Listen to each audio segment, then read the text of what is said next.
గోవిందాయ నమః. జగన్మాత శ్రీ మహాలక్ష్మీదేవి మన ఇంట్లో నుండి అసలు వెళ్లకుండా, మనలో నుండి కూడా వెళ్లకుండా ఎప్పుడూ కూడా అంటే శాశ్వతంగా ఎలా ఉంటుంది, దానికి పద్ధతులు ఏమైనా ఉన్నాయా? లక్ష్మీదేవికి చంచల అనే ఒక పేరుంది, చపల అనే ఇంకొక పేరుంది. కాసేపు ఒక ఇంట్లో ఉంటుంది, కాసేపు ఉన్న తర్వాత ఇంకొక ఇంటికి వెళ్ళిపోతుంది. ఈ ఇంట్లో ఉండదు కాబట్టి ఖాళీ చేసేస్తుంది, కాబట్టి ఈ ఇంట్లో దరిద్రం పడుతుంది లక్ష్మి లేకపోతే. ఇలాంటి ప్రచారాలు కూడా కొన్ని జరుగుతున్నాయి. ఈ చపల చంచల అనే దానికి అసలు అర్థాలు వేరు, కొందరు చేసే ప్రచారాలు వేరు. లక్ష్మి కాసేపు ఉంటుంది, కాసేపు ఉండదు, స్థిరచిత్తం లేనిది, స్థిరంగా ఉండదు, ఇలాగా రకరకాల ప్రచారాలు జరుగుతూ ఉంటాయి. ఇవన్నీ నిజమేనా? అసలు మహాలక్ష్మీదేవిని మనము ఏ విధంగా భావించాలి, ఏ విధంగా స్మరించుకోవాలి, ఎలా సేవించాలి? ఎప్పుడు అశాశ్వతమైన లక్ష్మి మన ఇంట్లోనూ, మనలోనూ, మన బుద్ధిలోనూ నిలబడి ఉంటుంది. దానివల్ల ప్రయోజనాలు ఏమిటి, క్లియర్గా ఈ వీడియోలో తెలుసుకునే ప్రయత్నం చేద్దాం. లక్ష్మీ అష్టోత్తరంలో చూసుకుంటే మొదటి పేరు ప్రకృత్యై నమః. అంటే మహాలక్ష్మీదేవి మూల ప్రకృతి, అంటే అందరికీ కన్న తల్లి, జగజ్జనని. ఈ సమస్త సృష్టికి కూడా లక్ష్మీదేవి తల్లి అయితే శ్రీమన్నారాయణుడు తండ్రి. లక్ష్మీనారాయణులు తల్లిదండ్రులు సమస్త సృష్టికి.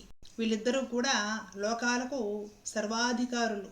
మహాలక్ష్మీదేవి మూల ప్రకృతి అయి ఉన్నది అని గ్రహిస్తాం మనం. ప్రకృత్యై నమః అనే ఒక అష్టోత్తరంలో మొదటి నామానికి సారాంశం. రెండవ పేరు వికృత్యై నమః. దీని అర్థం తెలుసుకుంటే లక్ష్మీదేవి గురించి మనకి పూర్తిగా అర్థమవుతుంది. ఒక సామెత చెప్తారు, అన్నం ఉడికిందో లేదో చూడడానికి మొత్తం అంతా అన్నం చూడక్కర్లేదు, ఒక మెతుకు చూస్తే సరిపోతుంది, ఒకటి రెండు మెతుకులు పట్టుకొని నడిపితే సరిపోతుంది. అట్లాగే మహాలక్ష్మి గురించి మనము తెలుసుకోవాల్సిన విషయము, జాగ్రత్తగా అర్థం చేసుకొని గుర్తుపెట్టుకొని ఆచరించాల్సిన విషయము ఏమిటి అంటే, మహాలక్ష్మీదేవి అష్టోత్తర శతనామావళి మొత్తం మీద మొదటి 1-2 నామాలతోటే పూర్తిగా అర్థమైపోతుంది మనకు. ప్రకృత్యై నమః అంటే మనకు అర్థమైంది, ఆవిడ జగజ్జనని, మూల ప్రకృతి. తర్వాత వికృత్యై నమః, దీన్ని మనం ఏ విధంగా అర్థం చేసుకోవాలి?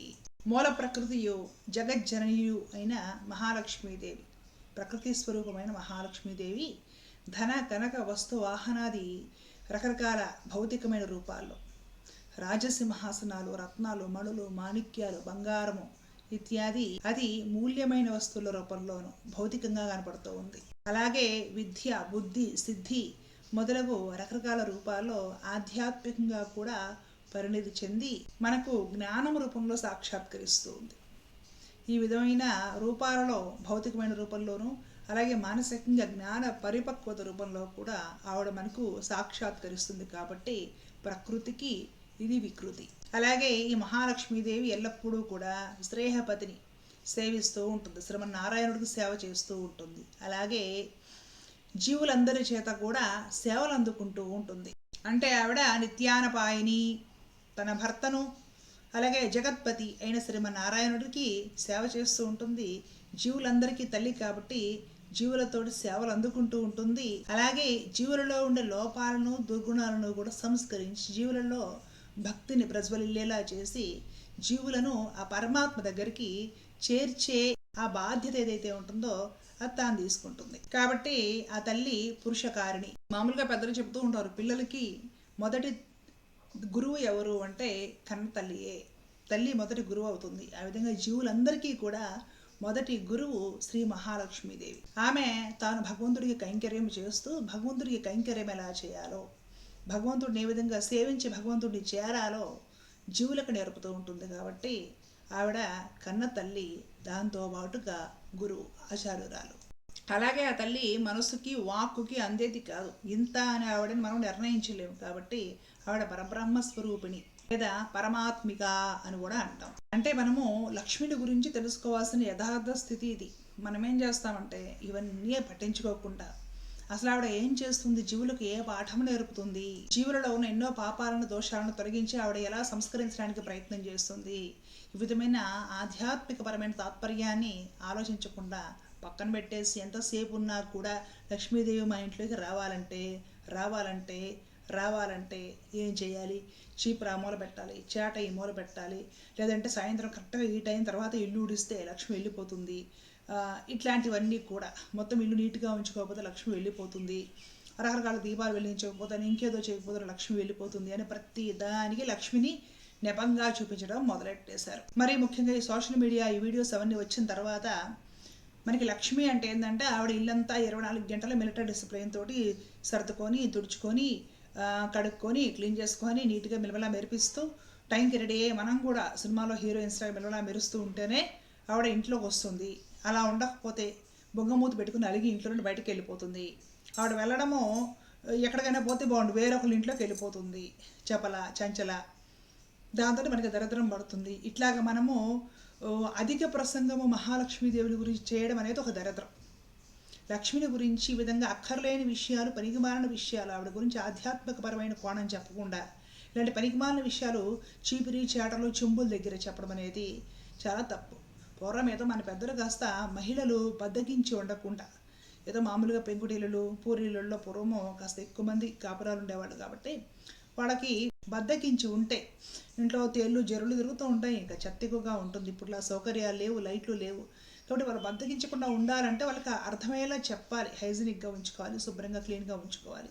వాళ్ళకి అలా కాకుండా కొంచెం వాళ్ళు భయంతోడైనా ఒళ్ళు దగ్గర పెట్టుకొని ఉండి వాళ్ళన్నీ వీళ్ళకి చక్క పెట్టుకుంటారనే ఉద్దేశంతో ఇలాగ నీట్గా ఉంచకపోతే దారిద్రం జ్యేష్ఠాదేవి వస్తుంది, నీట్గా ఉంచుకుంటే లక్ష్మీదేవి వస్తుంది, నీట్గా లేకపోతే లక్ష్మీదేవికి నచ్చదు కాబట్టి వెళ్ళిపోతుంది అనేసి చెప్తే సరే, అది మంచిదే. మనము ఒక క్రమశిక్షణతో డిసిప్లిన్గా ఉండి ఇల్లంతా నీట్గా ఉంచుకుంటే లక్ష్మీదేవి వచ్చి తిరగదు ఇంట్లో, మనమే తిరుగుతాం, మనకే బాగుంటుంది.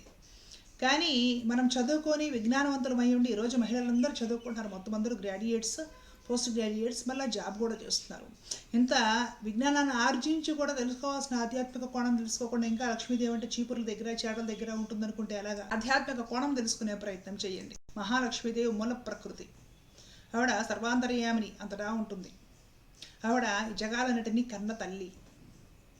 కన్న తల్లి గురువు కాబట్టి మహాలక్ష్మీదేవి అందరికీ కూడా ఆచార్యురాలు.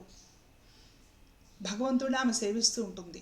శ్రీమన్నారాయణుడిని అసలు క్షణకాలమైన విడిచిపెట్టని మహాపతివ్రత, నిత్యానపాయని అని ఆవిడకి పేరు. అలాగే మనము జీవుల చేత జీవులు భగవంతుడికి ఏ విధంగా కైంకర్యం చేయాలి, భగవంతుని ఎలాగా ఆశ్రయించాలి, ఆరాధించాలి, భగవంతుని ఎలా చేరాలి అనేది ఈమె చేసి చూపిస్తూ తన ఆచరణ ద్వారా జీవులకు నేర్పుతుంది. కాబట్టి ఆవిడ పురుషకారిణి, భగవంతుడి దగ్గరికి మనల్ని చేరుతుంది. కాబట్టి అలాగే ఆవిడ మనకి నేర్పి భగవంతుడిని ఎలా పొందాలో ఆ మార్గం చూపిస్తుంది. కాబట్టి ఆవిడ ఆచార్యురాలు, ప్రతినిత్యము వందనీయురాలు, పూజ్యురాలు.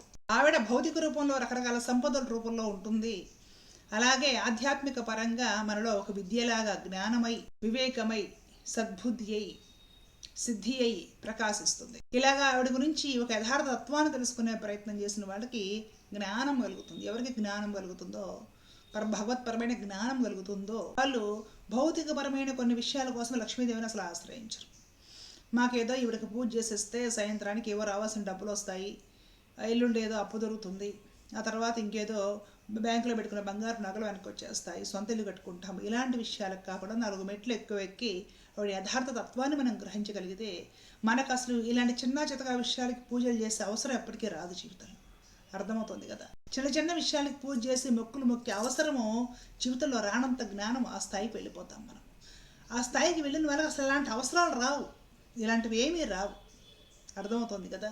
కాబట్టి కనీసము ఇలాంటి అవసరాలు ఇవి రాకుండా అయినా సరే జీవితం ప్రశాంతంగా గడవాలంటే వాళ్ళకి దానికి జ్ఞానమే కావాలి, దానికి భక్తియే ప్రధానం.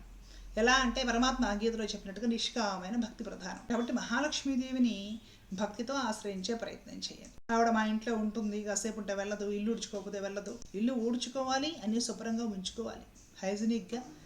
ఇంట్లో కుటుంబ సభ్యులు, కుటుంబం ఆనందంగా ఆరోగ్యంగా ఉండాలంటే ఇల్లు నీట్గా ఉంచుకోవాలి, అంతవరకే. ఈ టైంకి లక్ష్మీదేవి వస్తుంది కాబట్టి ఇల్లు ఊడ్చాలి, ఈ టైంకి ఊడ్చకపోతే ఆవిడ వెళ్ళిపోతుంది. ఇలాంటి పాత రోజుల్లో విషయాలన్నీ ఈవిడ పక్కన పెట్టేసి కాస్త అప్డేట్ అవుతాం మనం. లక్ష్మిని యథార్థ తత్వంతో తెలుసుకునే ప్రయత్నం చేస్తే జ్ఞానవంతులం అవుతాం. జ్ఞానవంతులం అవుతున్నాము అంటే భగవంతుడి దగ్గరికి మనము దరిదాపు చేరుతున్నాము అని అర్థం. మానవ జన్మెత్తినందుకు మనం అందరం ఆ ప్రయత్నం చేద్దాం. ధర్మ రక్షిత రక్షిత. జై శ్రీమన్నారాయణ. కృష్ణ.